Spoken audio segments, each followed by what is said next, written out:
my poor little feet.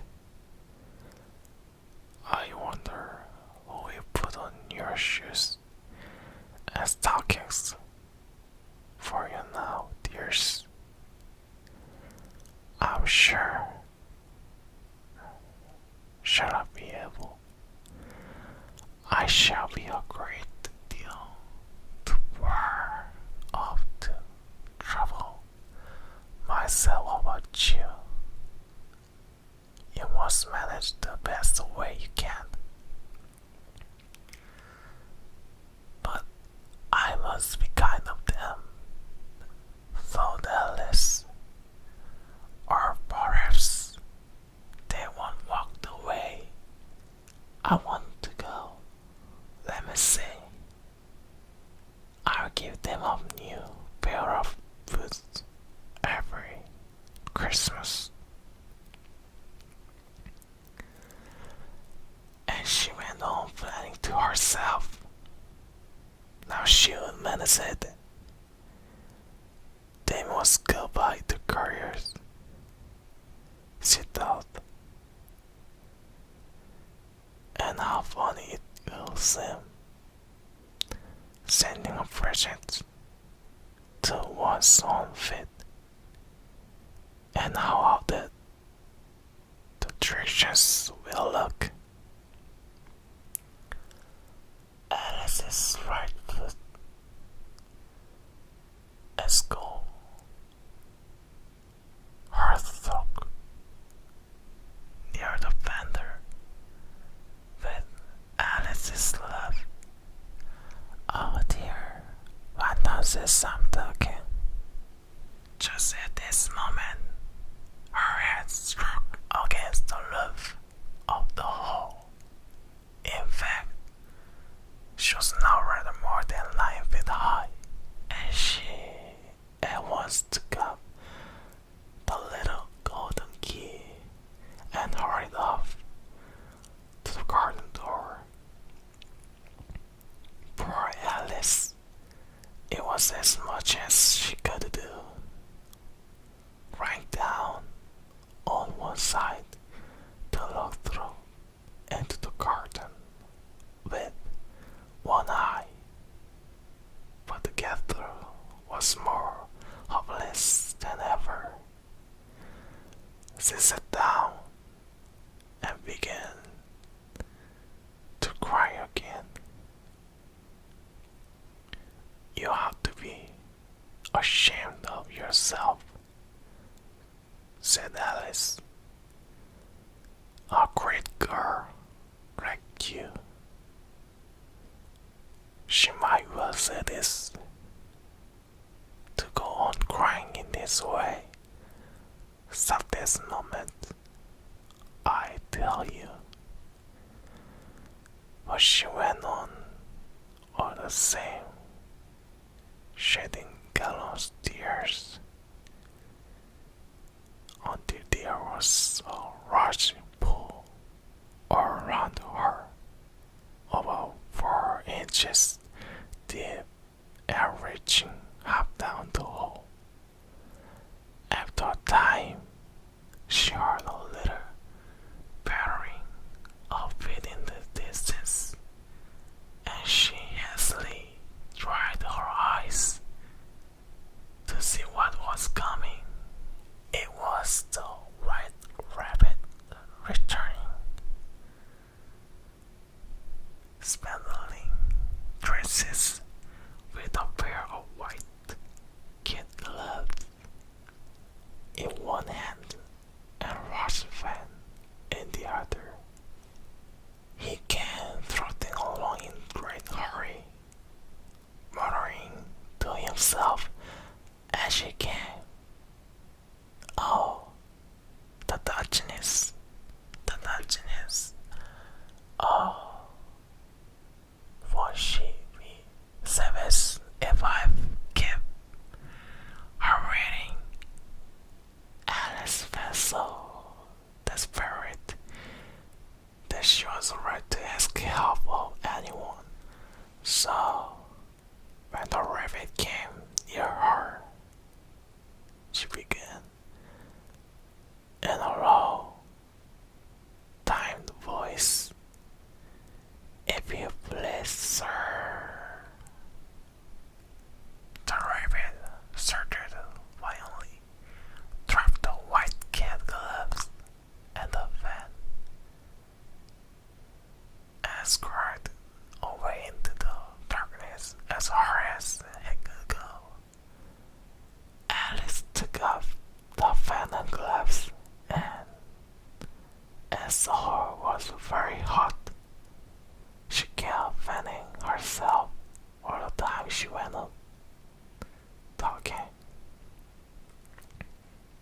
dear, dear, how cool everything is today. And yesterday things went on just as usual. I wonder if I've been changed it in the night. Let me think. Was I the same when I got up this morning? I almost think, can't remember a feeling a little different. But if I'm not the same, the next question is, who in the world am I? That's the great puzzle. And she began thinking of all the children she knew. They were of the same age as herself, to see if she could have been changed for any of them. I'm sure I'm not either, she said, for her hair goes in such long ringlets, and mine doesn't go in wrangling at all. And I'm sure I can be Mabel, for I know all sort of things. And she knows such a very little. Besides, she's she, and I'm I.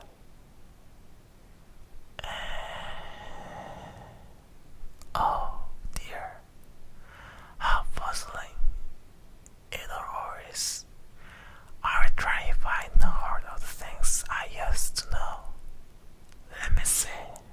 4 times 5 is 12. And 4 times 6 is 13. And 4 times 7 is... Oh dear. I shall never get to 20 at the rate.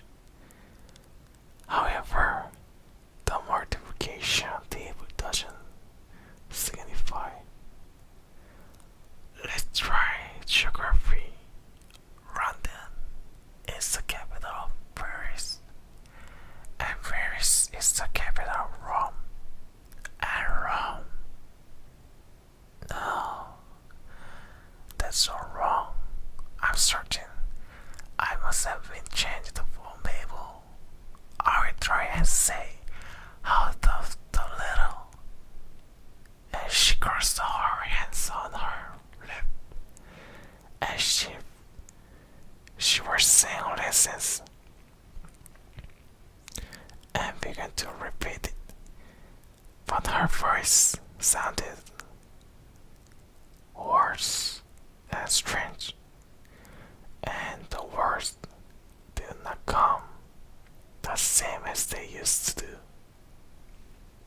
How thought the little crocodile improved his shining tail and bore the waters of Nile on every quarter scale. How cheerfully he seems to grin. How neatly spread his claws, and where comes little faces in with silly smiling jaws. I'm sure those are not the right words, said poor Alice, and her eyes filled with tears again.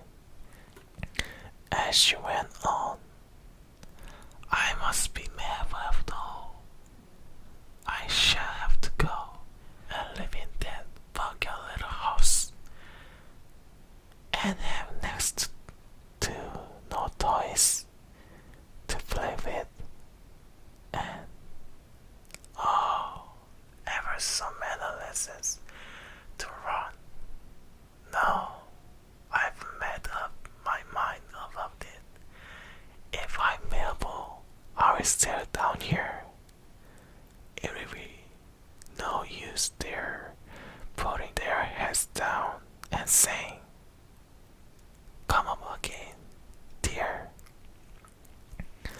I shall only look up and and say, who am I then?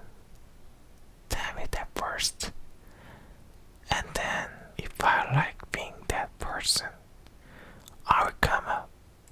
If I not, I will stay down here till I'm somebody else. But, oh dear, cried Alice with a sudden burst of tears. I do wish they would put their heads down. I'm so very tired of being all around here. As she said this, she looked down at her hands and was surprised to see that she had put on one of the rabbit's little white kid gloves while she was talking. How can I have done that? She thought. I must be growing smile again. She got up and went to the table to measure herself by it and found that, as nearly as she could guess, she was now about 2 feet high, and she was going on shrink rapidly. She soon found out that the cause of this was so bad she was holding, and she dropped it hastily, just in time to save herself from shrinking away altogether. There was some narrow escape, said Alice, a good deal frightened at the sudden change, but very glad to find herself still in existence. And now for the garden. And she ran with the speed back to the little door. But alas, the little door was shut again, and the little garden key was lying on the glass table as before. And things are worse than ever, thought the poor child. For I never was so small as this before, never. And I declare it's too bad that it is. And she said these words, Harper flipped it, and in another moment, splash shows up to her chin in salt water. Her first idea was that she had somehow fallen into the sea. And in that case, I can go back by railway, she said to herself. Alice had been to the seaside once in her life and had come to the general conclusion, and wherever you go to on the English coast, you find a number of bathing machines in the sea. Some children digging in the sand with wooden spades. Then a row of logging houses, and behind them a railway station. However, she soon made up that she was in the pool of tears which she had wept when she was 9 feet high.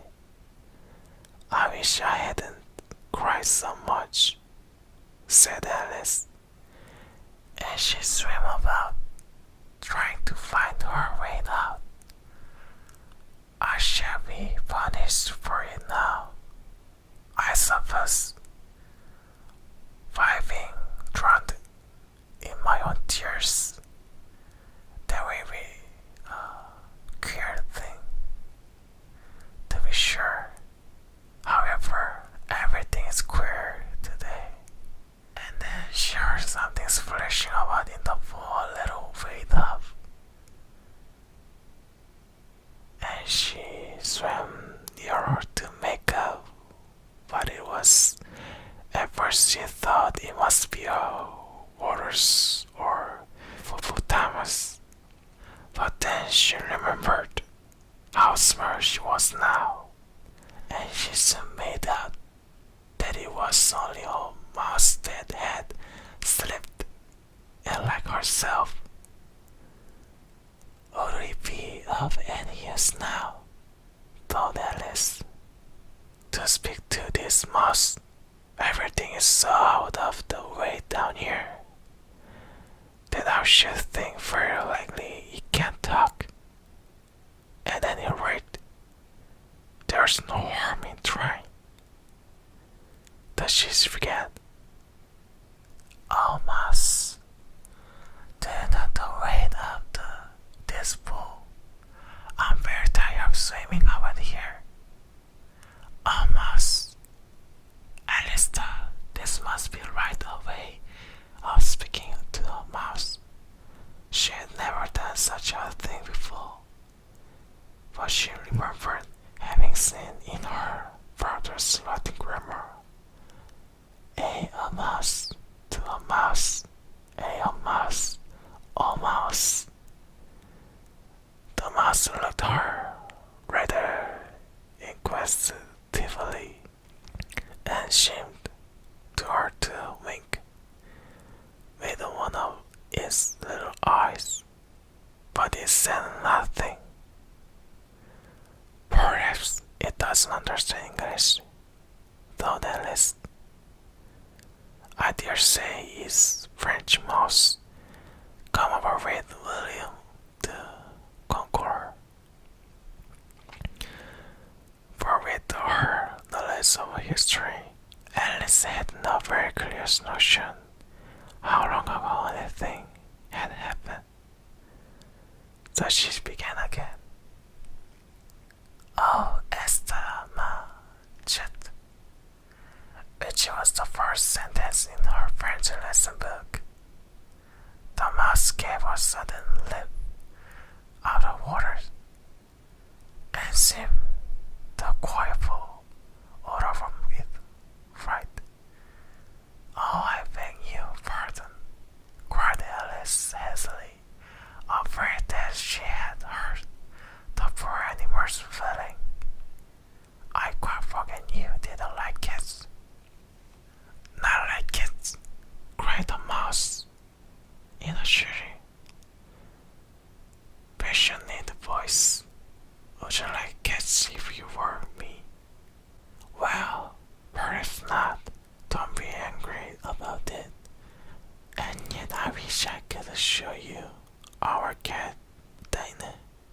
I think you'd take a fancy to cats if you could only see her. She is such a dear, quiet thing. Alice went on, half to herself, and she swam lazily about in the pool, and she sits purring so nicely by the fire, licking her paws and washing her face, and she is such a nice soft thing to nurse, and she is such a capable one for catching mice. Oh, I beg your pardon, cried Alice again.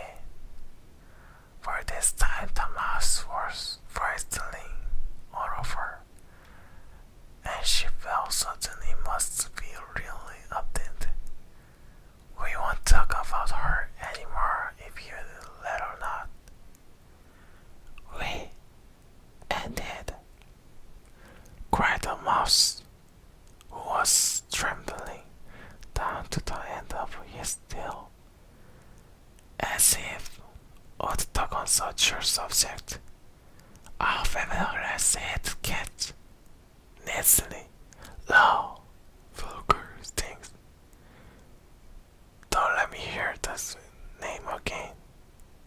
I want indeed, said Alice, in a great hurry to change the subject of conversation. Are you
bus was swimming away from her as hard as it could go, and making quite a commotion in the pool as he went. So she called softly after it, "Mouse dear, to come back again. And he won't talk about cats or dogs either, if you don't like them." When the mouse heard this, it turned round and swam slowly back to her.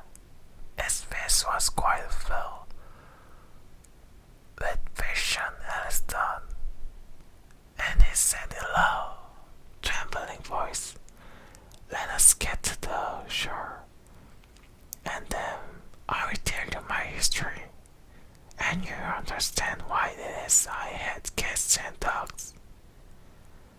It was